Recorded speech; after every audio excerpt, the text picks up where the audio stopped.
En el día de hoy vamos a estar respondiendo a algunas supuestas contradicciones que dicen los enemigos de la palabra de Dios que contiene el relato en que María Magdalena, María la Madre de Santiago y Salomé fueron a llevarles especias a Jesús, a su tumba.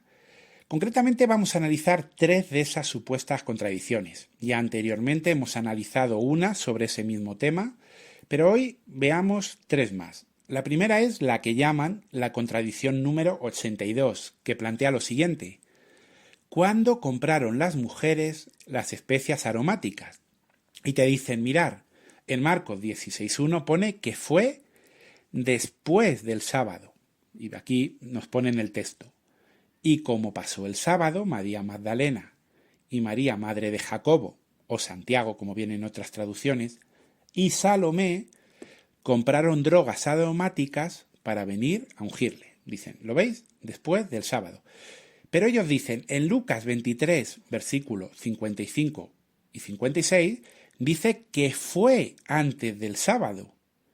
¿Pero es eso verdad? Bueno, aquí tenemos el texto, entre comillas, lo podemos leer. Dice, y las mujeres que con él habían venido de Galilea, siguieron también y vieron el sepulcro, y cómo fue puesto su cuerpo. Y vueltas, aparejaron drogas aromáticas y ungüentos, y reposaron el sábado conforme al mandamiento.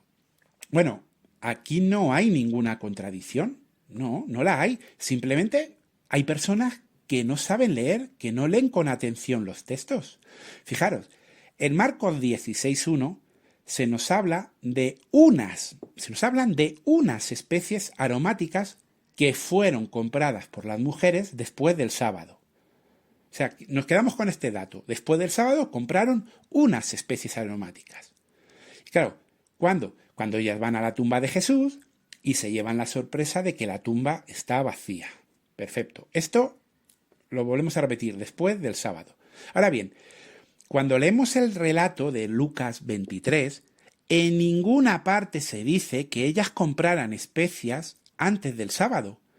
Si leemos el contexto, veremos que en este capítulo lo que se nos relata es que José de Arimatea pide el cuerpo de Jesús y lo lleva a la tumba excavada en la roca. Y desde allí las mujeres se van a preparar unas especias aromáticas. Bueno, vamos a leerlo, porque cuando alguien cuestiona un versículo de la Biblia, lo mínimo que tiene que hacer es leer el contexto, para poder ubicarlo en el tiempo. Vamos a leerlo. Lucas 23, 50 al 56. Dice, y resulta que había un hombre bueno y justo llamado José, que era miembro del consejo. Este no había votado en apoyo del complot y la actuación de ellos. Era de Arimatea, una ciudad de Judea, y esperaba el reino de Dios. Él se presentó delante de Pilato y le pidió el cuerpo de Jesús, y bajó el cuerpo y lo envolvió en tela de lino de calidad. Luego lo puso en una tumba excavada en la roca, donde todavía no habían puesto a nadie. Ahora bien, era el día de la preparación, y el sábado estaba a punto de empezar. Las mujeres que habían venido con él desde Galilea fueron también hasta allí, echaron un vistazo a la tumba y vieron cómo habían puesto el cuerpo. Luego se volvieron para preparar especias aromáticas y aceites perfumados. Pero por supuesto descansaron el sábado según el mandamiento. Bien. ¿Dónde pone aquí? Así claro, ¿dónde pone aquí que ellas compraran especias antes del sábado? Por favor, buscarme la palabra comprar en estos versículos que hemos leído. ¿Dónde contradice este relato a Marcos 16.1? En ningún lado. Pero es más, aunque hubieran comprado especias aromáticas antes del sábado, eso no impediría que pudieran comprar más especies después del sábado. Claro. O sea, porque yo compro un pollo el viernes, ¿ya no puedo comprar un pollo el domingo? ¿Es una contradicción? No, a lo mejor he comprado el viernes y el domingo. Pues estas mujeres, la Biblia no especifica de dónde salen esas especies de las que se habla aquí, si ya las tenían, si se las dio José de Arimatea, si quizás también compraron, pero eso nada tiene que ver con el hecho de que después del sábado sí compraron unas especias aromáticas, como nos muestra el versículo que hemos leído anteriormente de Marcos 16:1. ¿Contradicción? Ninguna. Y claro, lo que tenemos que llegar a la conclusión de que las personas que atacan la palabra de Dios son personas con una mala comprensión lectora, además de una incapacidad total e intelectual para poder ubicar y unir en la línea del tiempo los diferentes acontecimientos bíblicos. Pero bueno, veamos otra supuesta contradicción, la número 83, que nos plantea la siguiente cuestión. ¿A qué hora del día visitaron las mujeres el sepulcro? Y te dicen, mirar, en Mateo 28:1 dice que fue al amanecer, y nos pone en el texto. Y la víspera del sábado, que amanece para el primer día de la semana, vino María Magdalena y la otra María a ver el sepulcro. Claro, dicen, ¿lo veis? Claramente pone al amanecer. Bueno, como detalle, qué mala traducción utiliza. Qué ganas de utilizar traducciones que complican su lectura y su comprensión. Fijaros cómo viene este versículo en otra traducción. Dice, pasado el sábado, al amanecer del primer día de la semana, María Magdalena y la otra María fueron a ver la tumba. ¿Verdad que es mucho más sencillo de entender? Pero bueno, dejando aparte ese detalle, nos queremos quedar con esta idea. Mateo 28:1 dice que fue al amanecer. Pero Marcos 16:2 dice, y muy de mañana, el primer día de la semana, vienen al sepulcro. Ya salido el sol. Y claro, ellos lo que dicen es, mira, el Evangelio de Mateo se nos dice que fue al amanecer, pero el Evangelio de Marcos dice que fue cuando ya había salido el sol. Y los que desean atacar la Biblia afirman que el amanecer y la salida del sol son momentos diferentes. Pero veamos una definición de amanecer.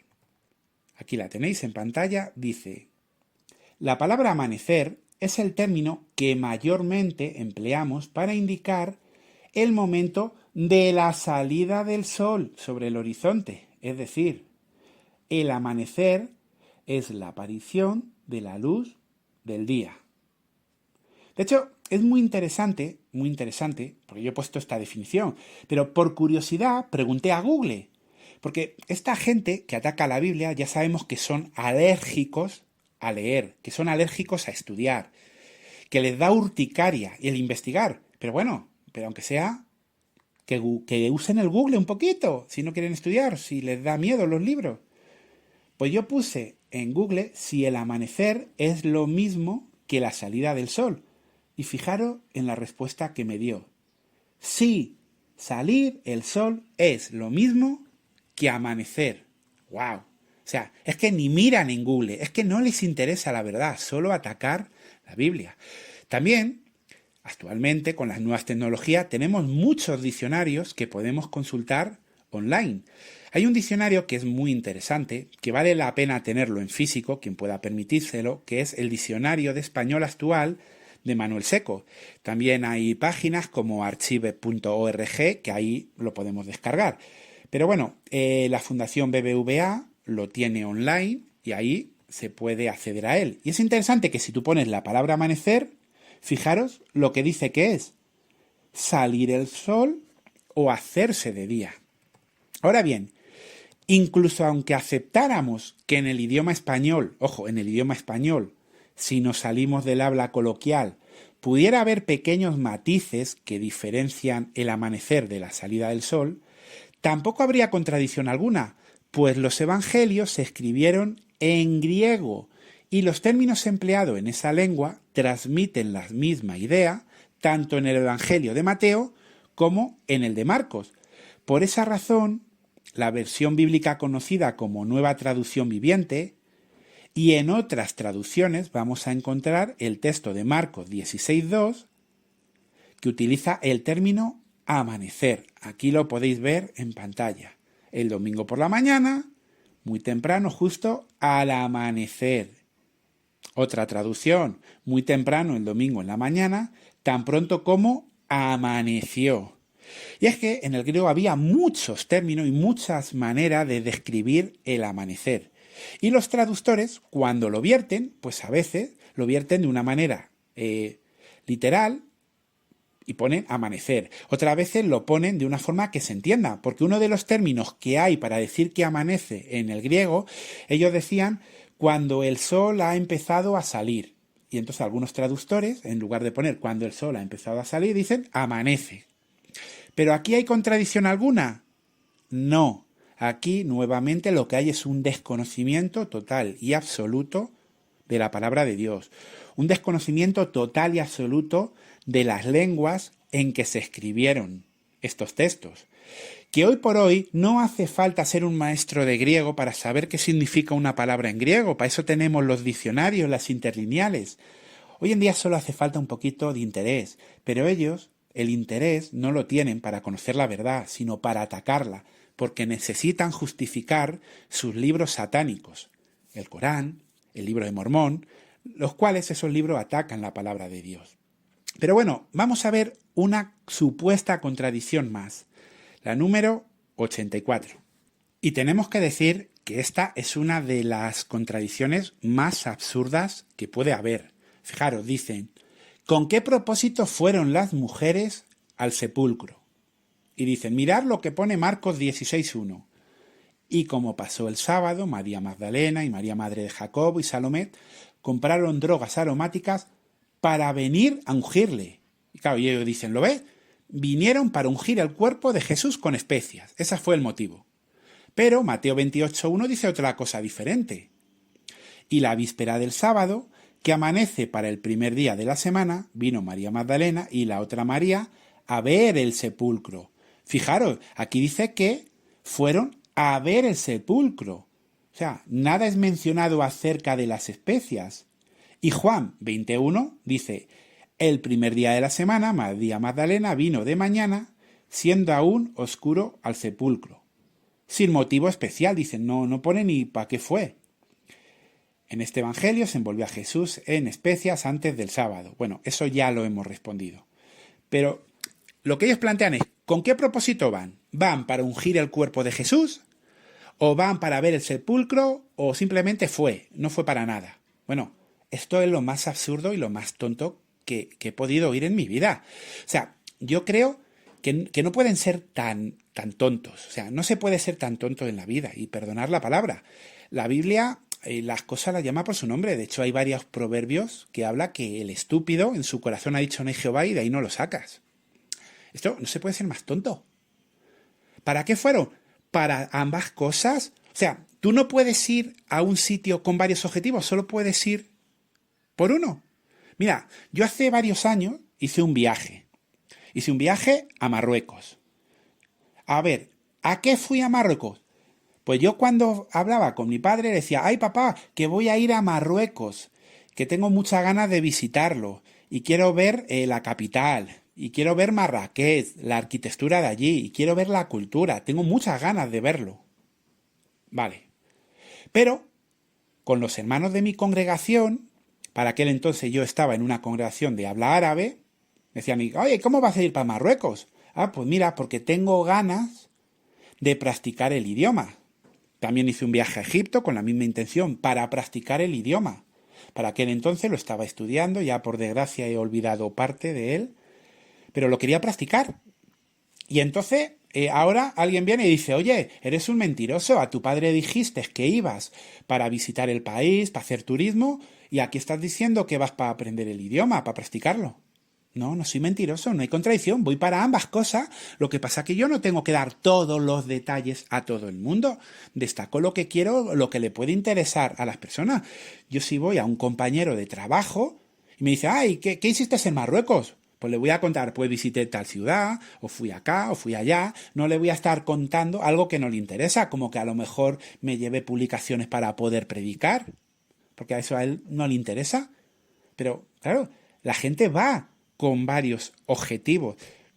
Oye, Pepito, ¿por qué fuiste al centro comercial? Ah, no, es que tenía que comprar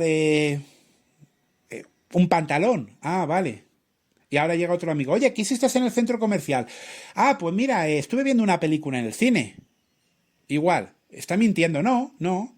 Él tenía que comprarse un pantalón porque le hacía falta, pero ya que fue al centro comercial aprovechó y fue al cine. ¿Dónde está la mentira? Pues, ¿dónde está aquí la contradicción? ¿A qué fueron las mujeres? A ungir el cuerpo de Jesús con especias, pero también para ver el sepulcro. Es como la gente que a sus muertos les llevan flores. ¿A qué van al cementerio? Pues muchos de ellos a llevarles flores, pero también van a ver el estado de la tumba para ver cómo está, para saber si hay que limpiarla, para ver si hay que repararla. ¿Dónde está la contradicción aquí? Y bueno, el caso es de que acabamos de contestar 3 contradicciones más relacionadas con el tema de la visita de las mujeres a la cueva, al sepulcro.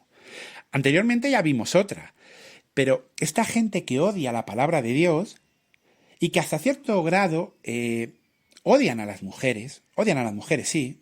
No olvidemos que el documento Las 101 contradicciones de la Biblia está escrito por musulmanes, un libro que dice que el testimonio de la mujer vale la mitad que la del hombre. O sea, un libro que dice verdaderas barbaridades es el que ha escrito estas contradicciones. ¿Y cómo les tiene que fastidiar que Jesús tratara con tantos privilegios a esas mujeres que fueron las primeras en llegar allí? Les molesta que estén las mujeres en la Biblia. Y ellos dicen, uy, en el Corán aparecen muchas mujeres. No, en el Corán aparece básicamente la hija del faraón y María. Y María porque está sacado ese relato de un apócrifo. Y no aparecen más mujeres. Y cuando aparecen es para decir que su testimonio vale la mitad que la de un hombre. Y en las herencias igual. O sea, claro, es que han seguido sacando contradicciones sobre este relato. Ya en próximos vídeos seguiremos hablando de algunas acusaciones que hacen sobre este tema. Pero los que estamos aquí escuchando debemos reflexionar. ¿Qué clase de personas son los que atacan a la palabra de Dios? ¿Con qué clase de mentiras? ¿Con qué clase de estupideces? Porque esta última que hemos mencionado ahora es absurda. Y bueno, quizás alguno de los que estáis viéndome ahora en el canal diréis, ¿y si es tan tonta y tan absurda esta contradicción, por qué te has molestado en contestarla? Pues bueno, la razón es de que esta es realmente absurda, como otras muchas.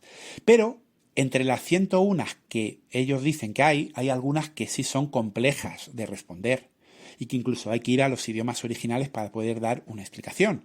Entonces es bueno tenerlas todas juntas en un mismo canal o en un mismo PDF, todas respondidas. Porque estas personas y sus seguidores, cuando quieran atacarnos, cuando quieren atacar nuestro libro sagrado, ellos cogen una al azar.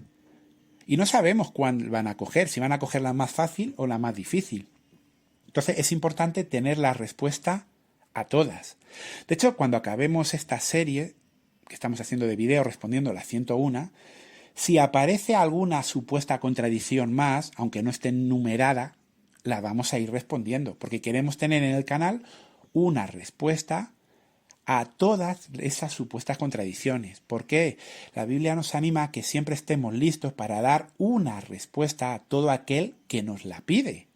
Porque hay personas que son sinceras, pero las han engañado. Les han dicho que la Biblia tiene contradicciones. Y cuando hablan con un católico, que no tienen prácticamente conocimiento bíblico, no tienen respuesta. Cuando hablan con un evangélico, lo único que le piden es el diezmo y se ponen a cantar y a gritar como locos. Eso los que no convulsionan en el suelo como si estuvieran endemoniados. Entonces, claro, ahí se lanzan acusaciones contra la palabra de Dios que quedan sin respuestas muchas veces. Y eso hace que la gente pierda la fe. De hecho, muchas personas se han hecho musulmanes porque han creído estas mentiras y los líderes religiosos de sus iglesias no han sabido responderlas. Entonces, sean fáciles o sean difíciles, tenemos que saber la respuesta. Y aquí seguiremos en este canal contestándolas. Así que ahora nos despedimos. Un saludo a todos. Que Jehová os bendiga.